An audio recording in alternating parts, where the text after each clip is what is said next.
यस्तो चाहिँ आज बिहानै मैले माछा मासु खानु छोड्छु मात्रै भनेको थियो कि एकजना जबरजस्ती काटेर रेडी दिदीले हो दिदीले काटेको सबै अन्त अर्को लिएर आउने हो दाजु लुते भयो भनेर लिएर आउने मलाई सुध्रिनु चाहिँ यिनीहरूले दिएन हैन भन्नु चाहिँ के मलाई सुध्रिनु दिएन म युरिक एसिडको पेसेन्ट बिमारी मान्छेलाई यिनीहरूले लोकल खिलाउँछ घरि के खिलाउँछ माछा मासु नखानु पर्यो भनेर भनेको तर यसरी डल्लै लोकल कुखुरा लिएर आएपछि हो अन्त यो बाठे यसले झन् छिट्टो काटिहाल्नु भन्ने यही हो यहाँनिर काट्ने मान्छे यता हेर्नु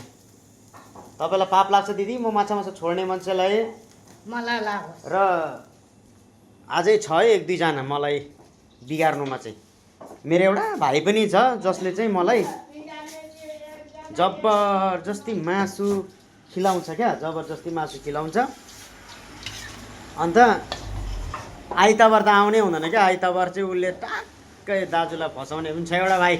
जसले चाहिँ कमेन्ट गर्छ अहिले एकछिन मलाई थाहा छ दाजु भनेर चाहिँ आइतबार मलाई फोन गर्छ एउटा भाइले त्यो मलाई थाहा छ कमेन्ट गर्छ यहाँ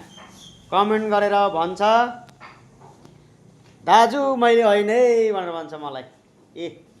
दाजु मैले चाहिँ होइन है भन्छ कमेन्ट गरेर चाहिँ भन्छ है यसरी मलाई मेरो स्टाफहरू या त दिदीहरूले या त भाइहरूले मलाई सुध्रिनु चाहिँ दिएन गरी खानु दिएन ल अब माछा मासु यो लास्ट आज भोलिदेखि छोडिदिन्छु भयो